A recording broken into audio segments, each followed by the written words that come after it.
special. Jennifer, did you have a question? I guess what do you feel about stop and frisk? Are you gonna? Well, we're gonna look at it. I'm open to everything. Hey, look, I think it's a shame what's happening in Chicago. And what else can be done? I'm in Chicago a lot too. I have nice things in Chicago. You know that, right? And I hate to see what's happening.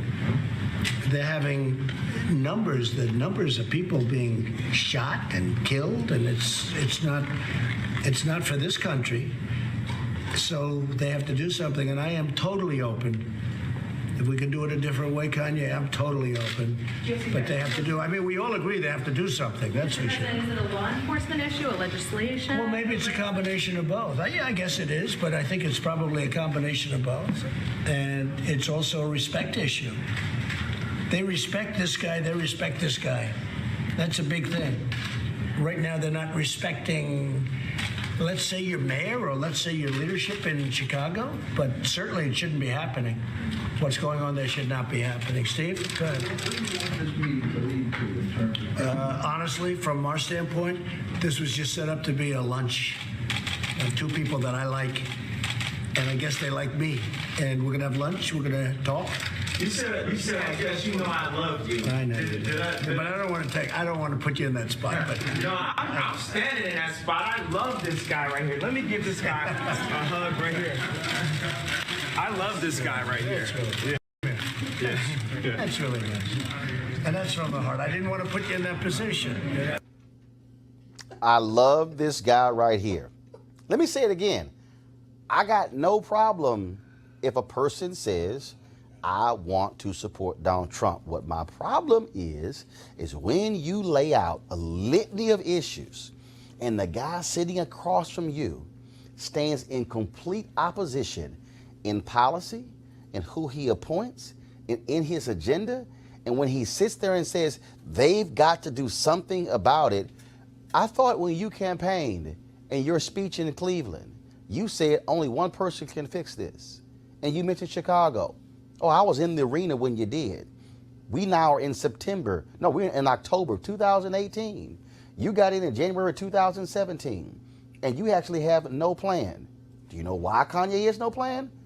Because when I asked him about it, he said, my plan is strength. Then he said it's respect. Who should respect? Should gang members in Chicago be respecting the cops? Okay. But you just had Larry Hoover's attorney sitting right across from you in the Oval Office, who was the leader of one of the most violent gangs in Chicago. I'm just trying to understand, which is it? A lot of y'all out there probably will say, Roland, why'd you waste your time on Kanye? I didn't waste my time on Kanye. This whole discussion right here has been about Trump. See, Trump wanted that. See, Trump wanted the cable networks to show you the circus.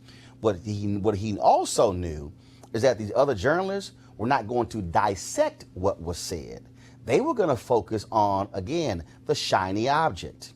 I wanted all of you to understand everything Kanye said and then get the facts of what he said and then show you the juxtaposition of him sitting there saying, I love this guy in his hat, yet the guy he loves has policies that are in complete opposition to everything he said in the meeting. Last point, Kanye West said that we as black people should only be concerned about today. We should not be concerned about what happened before. See, here's the problem, Kanye. You can live anywhere you want to.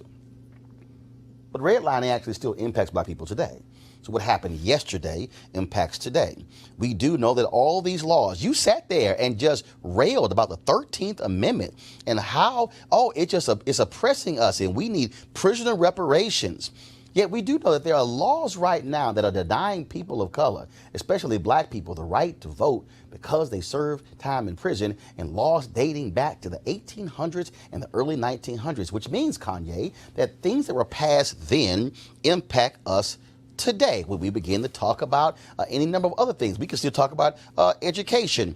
You still have people who are still fighting Brown versus Board of Education, which came in 1954. Brown 2 came in 1955. And here we are in 2018. but you somehow say we should not be concerned about what happened yesterday. We should only be concerned about today. Kanye, you can't sit in the Oval Office and talk about the 13th Amendment, which was ratified in 1865, and then say we should not be concerned about yesterday and only be concerned about today. If that's the case, then we shouldn't be concerned about the 13th Amendment. Why? Because it was ratified in 1865. You don't even understand what you're saying. You're even contradicting yourself.